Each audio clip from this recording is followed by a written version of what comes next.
You begin with an assumption that feels unquestionable. Waking life is real. Dreams are not. You move through your days believing one belongs to truth and the other to imagination.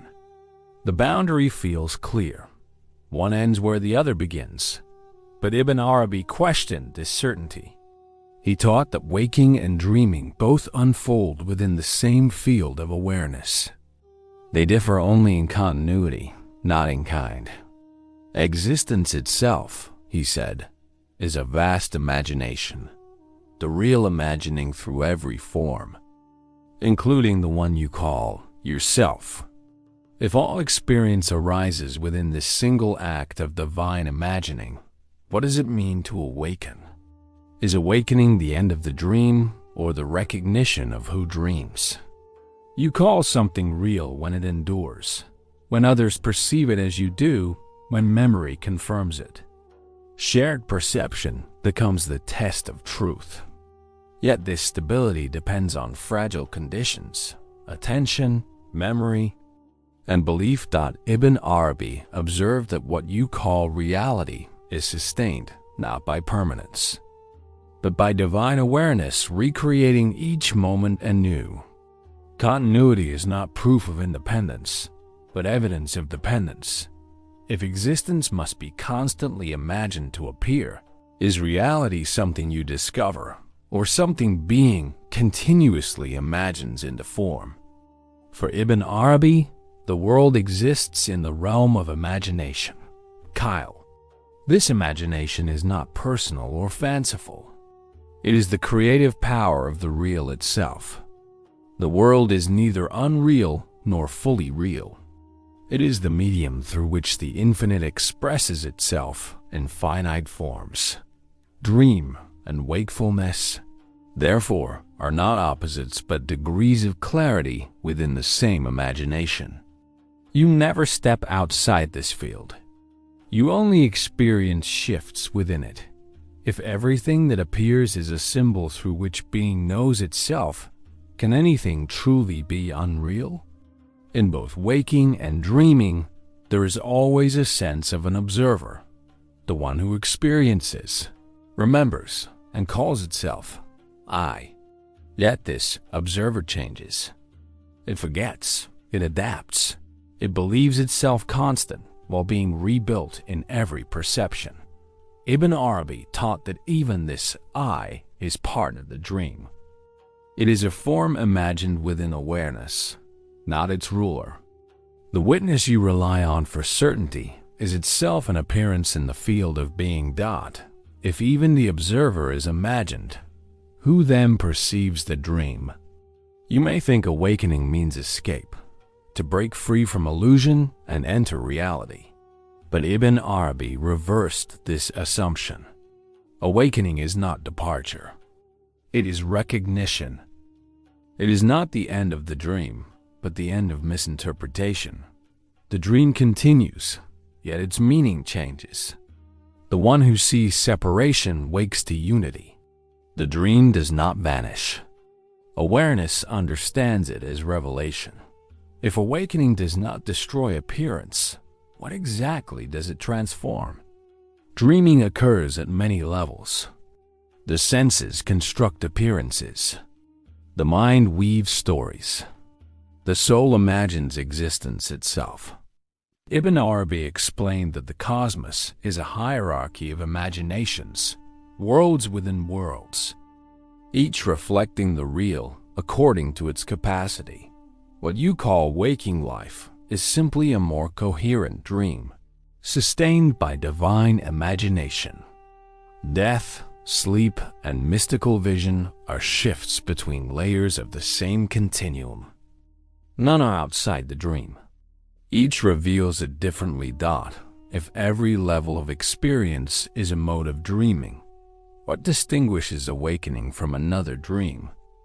Ibn Arabi did not see illusion as error, but as necessity. Without form, the formless could not be known. Without imagination, the real would remain hidden. The dream of life is the process through which the infinite becomes intelligible. Illusion, then, is not falsehood, but language. It allows the real to reveal its meanings in limited form. The mistake is not to dream, but to forget what the dream expresses. If illusion is the very method of revelation, should you reject it or understand it?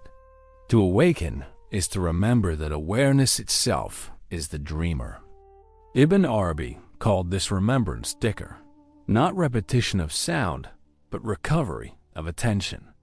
When thought quiets and awareness rests in itself, you no longer take the dream for something other than its source.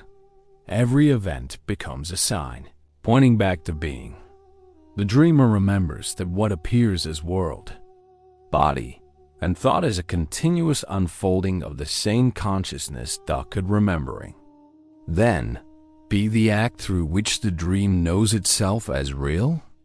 According to Ibn Arabi, the world is renewed at every instant. Existence is not static but perpetually reimagined. No moment repeats. No form endures. What you call continuity is the real recreating difference without interruption. This renewal means that you live not in a lasting universe, but in an unbroken act of divine imagination. Everything is speech, being uttering itself as existence. The dreamer and the dream are inseparable. Every instant, the real dreams itself as you, through you, within you. If everything is the real imagining itself, can awakening belong to anyone else? You began as one who wished to awaken, but now you see that even this wish belongs to the dream. The seeker, the path, and the goal all arise within the same imagination. Ibn Arabi explained that the final stage of awakening is the disappearance of the one who awakens. When the illusion of separation fades, nothing remains but awareness recognizing itself. If the dream itself is the real, who is left to wake up? Awakening is not an achievement of the human being. It is the real becoming conscious of its own imagination. The human is the mirror of this awareness, not its author. Ibn Arabi described the perfected being as the place where the real witnesses itself fully, the meeting point of dream and dreamer. When perception aligns with this truth, confusion ends. The dream does not stop, but its nature is understood. If all awakening is the real awakening to itself, has any person ever awakened? You began by asking how to awaken from the dream of life. Now you see that awakening is not departure, but understanding. Ibn Arabi's hidden wisdom reveals that life is neither illusion nor solidity, but the real's imagination, perfect in its unfolding. The dream remains, yet its meaning shifts. Every moment discloses the unity you once sought outside it. Awareness was never asleep. It only dreamed of limitation. To awaken is simply to realize that you have never left the awareness that imagines all things. The dreamer, the dream, and the awakening are one continuous act of being. Nothing ends. Only misunderstanding does. This reflection begins with the assumption that life and dream are opposites, one real, the other false.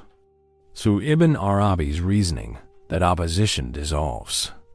Each section brings awareness closer to the recognition that all forms of experience are degrees of divine imagination. Reality and dream are not two, but one continuous process of being expressing itself.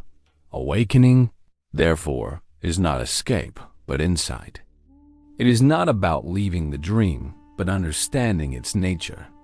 Illusion becomes revelation, and remembrance replaces seeking. The seeker, the path, and the destination merge into a single awareness that never began and never ended. The script concludes in intellectual stillness.